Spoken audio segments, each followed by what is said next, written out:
무릎 연골 때문에 병원에서 수술을 권했지만 수술 안 하고 관절약도 끊고 근력 운동하면서 잘 지내는 분이 있습니다. 그러면서 병원은 과잉 진료도 많고 양남용도 심하다고 얘기합니다. 다른 분은 건강검진에서 21년도에 대장암 진단을 받았는데 지금까지 병원 한 번도 안 가고 잘 먹고 잘 자고 잘 지낸다고 합니다. 대형 대학병원에서 의사와 간호사들이 병든 부모님을 모시고 온 자식들을 향해 당장 수술해야 한다면서 호통치듯 말하는 것을 보면 자식들은 빨리 병원 치료를 받지 않은 것에 대해 뭔가 죄지은 듯한 느낌도 듭니다. 이런 다양한 사례들을 보면서 여러분은 어떤 생각이 드시나요? 병원에서 처방해주는 말을 무조건 들어야 하는 걸까요?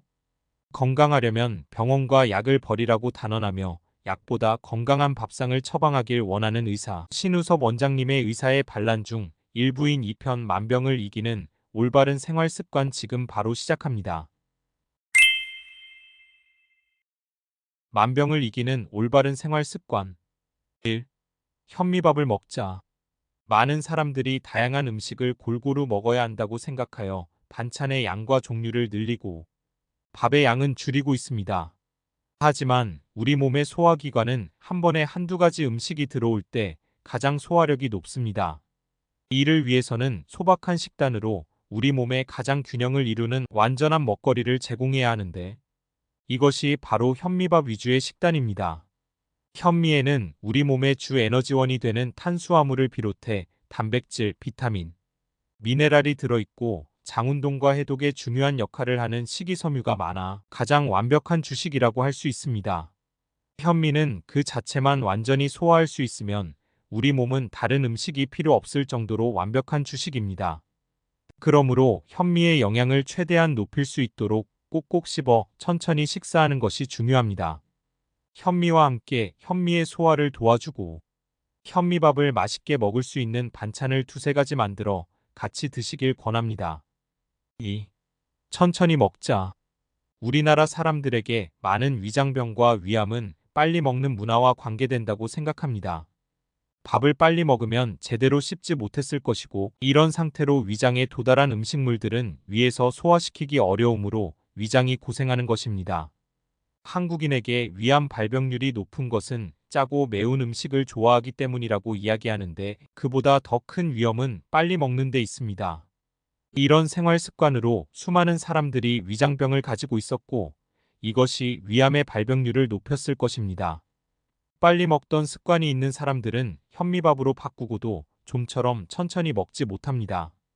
현미밥 한 수저를 50번에서 60번 정도 씹어야 삼킬 수 있는 상태가 되는데 습관이 안 되어 있는 사람들은 몇 번 씹고 나면 입안에 남아있는 것이 없다고 말합니다. 이런 습관을 바꾸려면 현미밥을 입안에 넣고 나서 수저를 내려놓는 것이 필요합니다. 밥과 반찬을 같이 넣고 씹으면 밥맛도 느낄 수 없을 뿐더러 반찬과 함께 넘겨버리게 됩니다. 먼저 밥을 꼭꼭 씹어 삼키고 나서 반찬을 먹는 연습을 하면 좀 더 천천히 먹을 수 있습니다. 3. 좋은 소금을 충분히 먹자.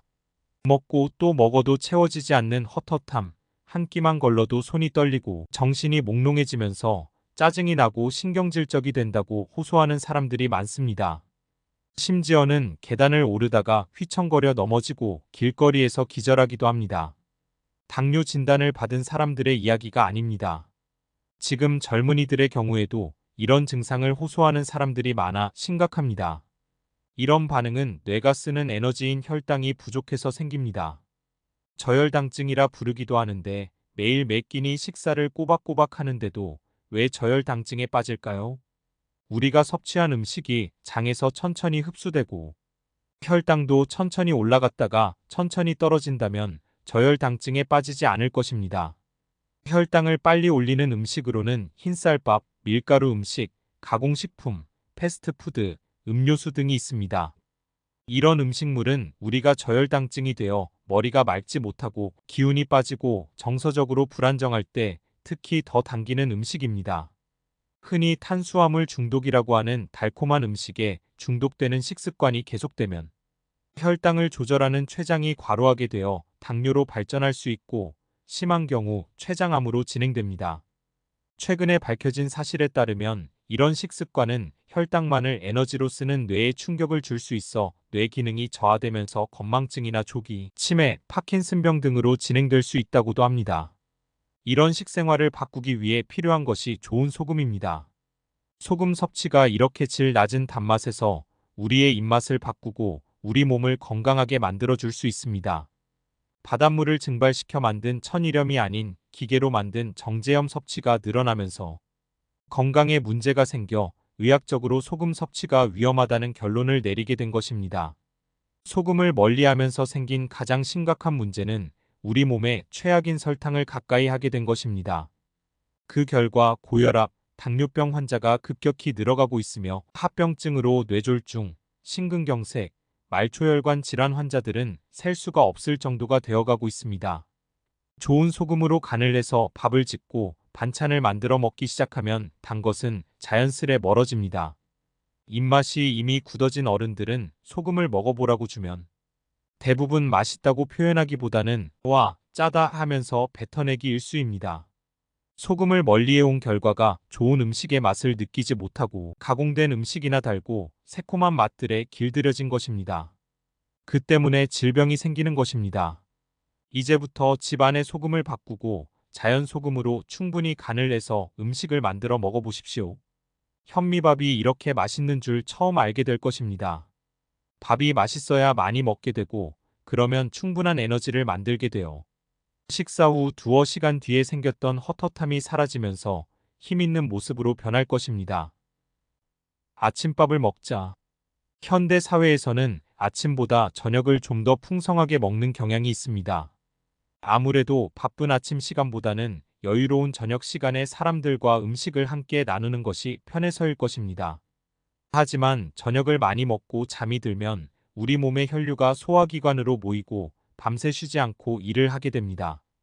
그러다 보니 아침에 일어나도 피곤함을 느끼고 밥맛이 없어 아침을 거르게 됩니다. 우리 몸은 해가 뜨면 활동할 준비를 하지만 해가 지면 쉬면서 다음 날을 준비해야 합니다. 그런데 늦은 저녁 식사가 우리 몸이 회복할 기회를 빼앗아 버리는 것입니다. 몸이 좋지 않고 피곤함을 자주 느낀다면 저녁 식사를 굶어 보십시오. 다음 날 아침에 상쾌함을 느끼고 배고픔을 느끼는데 이때 먹는 아침 식사는 꿀맛이 될 것입니다. 이런 아침 식사는 우리 몸이 깨어나는 것을 도와주고 정상적인 일상생활의 리듬을 찾아줍니다. 특히 질병을 치유해야 할 환자라면 꼭 아침을 챙겨 먹고 저녁 식사를 거르는 하루 두 끼 식사를 권합니다. 저녁을 안 먹고 자려면 처음에는 배고픔을 느끼겠지만 아침, 점심 식사에서 현미밥과 소금으로 충분한 식사를 천천히 꼭꼭 씹어 드셨다면 배고픔을 느끼지도 않고 편안히 잠자리에 들 수 있습니다. 그렇게 푹 자고 일어나야 우리 몸은 전날의 피로를 회복하고 다시 힘찬 하루를 맞을 수 있습니다. 실제로 역류성 식도염 또는 궤양성 대장염 같은 위장 장애를 가진 분들이나 만성 피로를 호소하는 분들이 저녁 식사를 하지 않는 습관을 들였을 때 빠른 회복을 보여줍니다. 우리가 휴식을 취하는 저녁 시간에는 우리 몸도 충분한 휴식이 필요합니다. 물론 삼시세끼 식사를 하면서도 별 문제가 없다면 일부러 줄이지 않아도 됩니다. 그러나 몸에 문제가 생기고 불편한 증상이 생겼다면 한번 바꾸어 보는 게 좋습니다. 최근에 하루 일식에 대한 책도 나와서 많은 관심을 끌기도 했는데 어떤 식사법이든 자신의 몸에 맞게 하는 것이 좋다고 생각합니다. 다만 몸에 문제가 생겼을 때에는 과도한 식사가 문제될 수 있으므로 아침을 충분히 드시고 저녁은 금식하는 방법이 좋다는 말씀을 드리는 것입니다. 처음 시도할 때 저녁 금식이 어렵고 배가 많이 고플 때에는 소금을 이용하면 좋습니다. 입에 소금을 물고 있으면 잠시 후 배고픔이 사라지면서 속이 편안해집니다. 그렇게 하루 이틀 적응하다 보면 어느새 익숙해집니다. 5. 물을 일부러 먹지 말자. 언제부턴가 하루 8잔의 물을 마시는 것이 좋다고 하여 많은 사람들이 따라하고 있습니다. 우리 몸에서 하루에 배설되거나 증발되는 수분의 양이 약 2리터이므로 이 정도의 물을 공급해 주어야 한다면서 말입니다. 그런데 이렇게 수시로 물을 먹다 보면 여러 증상이 생깁니다. 첫째는 소화 기능의 약화입니다. 식사 전후에 물을 많이 마시면 소화액의 희석 현상으로 소화가 어려워집니다. 둘째로 물을 자주 마시면 소변을 많이 보게 됩니다. 소변은 노란색이 정상이며 많이 마셔서 그냥 물이 빠져나오는 것이 아니라 노폐물만 빠져나오면 되는 것입니다. 또 낮 시간뿐 아니라 밤에도 소변을 자주 보는 야간뇨가 생기면 숙면을 취할 수 없어 아침에 일어나도 피곤함을 느끼게 됩니다. 소금 섭취를 늘려주면 우리 몸이 수분을 저장하는 능력이 좋아지면서 자다가 깨는 일이 없어집니다. 셋째로 물을 많이 마시면 몸이 차가워집니다. 몸이 차갑다고 생각되는 분들은 물부터 줄여보십시오. 우리 몸은 불필요한 물이 많으면 체온을 올리기 힘들어지고 그 때문에 불필요한 물을 배출하기 위해 땀을 많이 내게 한다든지 설사를 만들기도 합니다. 넷째로 물을 많이 마시면 지구력이 떨어집니다. 마라톤 같은 운동을 하는 사람들에게도 물을 많이 마시면 지구력이 떨어진다는 것은 널리 알려진 사실입니다. 물은 우리 몸에서 세포 바깥에 물이 잔뜩 있어도 세포 속으로 들어오지 못하면 에너지화되지 못합니다. 이때 소금을 약간 먹으면 소금이 세포 속으로 물을 넣어주는 기능을 하기 때문에 갈증이 해소됩니다. 물을 많이 마셔야 한다고 주장하는 사람들은 물을 통해 노폐물을 제거해야 한다고 이야기하지만 우리 몸에서 노폐물은 지방의 형태로 존재합니다. 기름이 물에 녹지 않는 것처럼 물을 아무리 많이 먹는다 해도 우리 몸의 노폐물은 쉽게 제거되지 않습니다. 또한 몸에 생긴 노폐물을 제거하려고 노력하는 것이 아니라 노폐물이 적게 생기는 식사를 하는 것이 더 중요하다고 생각합니다. 그래서 올바른 식사를 통해 세포가 건강해지면 갈증도 없어져 물을 마시지 않고도 건강하게 살 수 있습니다. 6. 찬물로 씻자. 진료실을 찾아오는 환자분들을 보면 대부분 몸이 차갑습니다. 어떤 분들은 한여름에도 전기장판을 켜놓아야 잠을 잘 수 있다고 합니다. 특히 아랫배가 차갑게 느껴지고 배를 만져보면 돌덩이 같은 것이 뭉쳐져서 잡히기도 합니다. 이 모든 증상은 몸이 차가워지면서 혈액순환이 되지 않아 나타나는 것들입니다.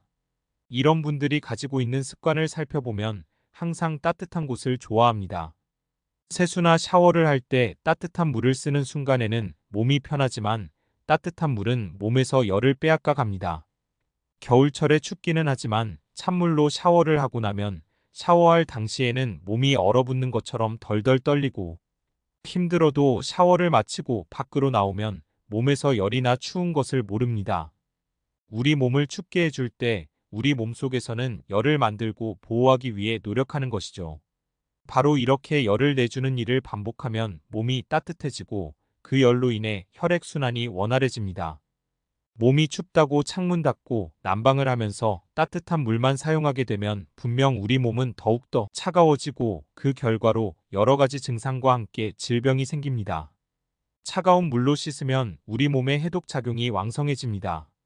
찬물로 샤워를 하면 혈액순환이 좋아져 온몸 구석구석 쌓여있던 약 성분이 몸 밖으로 배출되어 항암제 같은 약을 썼던 환자들에게서는 샤워 후 약 냄새 같은 것이 난다고도 합니다. 1년 365일 내내 찬물로 샤워할 수 있게 몸을 단련해 보십시오. 매일 아침이 상쾌해질 것이고 머리가 맑아지고 힘이 넘치는 하루를 보내게 될 것입니다. 7. 창문을 열자. 몸이 춥다고 또는 감기 든다고 이중창으로 된 아파트에서 바깥 공기와 완전히 차단된 생활을 오래 하면 폐는 굳어버립니다. 폐가 굳으면 산소 공급에 문제가 생기고 산소가 제대로 공급되지 않으면 우리 몸의 세포가 일을 하지 못합니다. 그래서 체온도 올리지 못하고 혈액순환에 문제를 일으키면서 질병이 생길 수 있습니다. 산소 부족이 암의 원인이 된다는 주장은 벌써 오래전부터 있어 왔습니다. 따라서 이제부터는 창문을 열어야 합니다. 특히 잠을 잘 때 창문이 조금이라도 열려 있어야 하는데 잠을 자는 동안 충분한 산소 공급이 이루어져야 하기 때문입니다.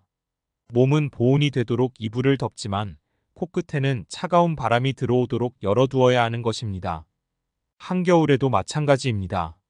우리는 잘 느끼지 못하지만 하루 일과에서 수면은 꽤 많은 시간을 차지합니다. 이 시간 동안 우리 몸에 산소가 충분히 공급되어야 밤사이 망가진 부분을 복구하고 상쾌한 아침을 맞이할 수 있습니다. 처음 창문을 열고 찬 바람을 맞기 시작하면 비염 증상도 심해지고 감기 증상이 생길 수도 있습니다. 그러나 이런 변화가 나를 살리기 위해 생기는 것이라는 믿음으로 조금씩 적응해 나가면 오랫동안 괴롭혀왔던 만성비염이 어느새 사라지고 으슬으슬 추우면서 생겼던 몸살 또한 약 없이 이겨내면서 훨씬 가벼워진 몸과 머리를 대하게 됩니다. 지금까지는 이런 증상이 생기면 약을 먹으면서 치료해야 한다고 생각했지만 이제부터 이런 증상이 나를 건강하게 만들기 위해 도와주는 것이므로 한 알의 약도 먹지 않고 증상을 이겨내는 경험을 하고 나면 건강에 자신이 생길 것입니다. 바로 이렇게 우리 몸을 믿고 따르는 것이야말로 건강한 생활의 첫걸음입니다. 지금까지 여러 여건상 의사의 반란 일부를 소개해드렸으니 시간 되실 때 천천히 읽어보시면 더 많은 도움이 될 것입니다. 이 영상을 시청하시는 모든 분들 건강하시길 기원합니다. 다음에도 좋은 영상 만들 수 있는 힘이 되는 구독, 좋아요, 알림 설정 부탁드립니다. 감사합니다.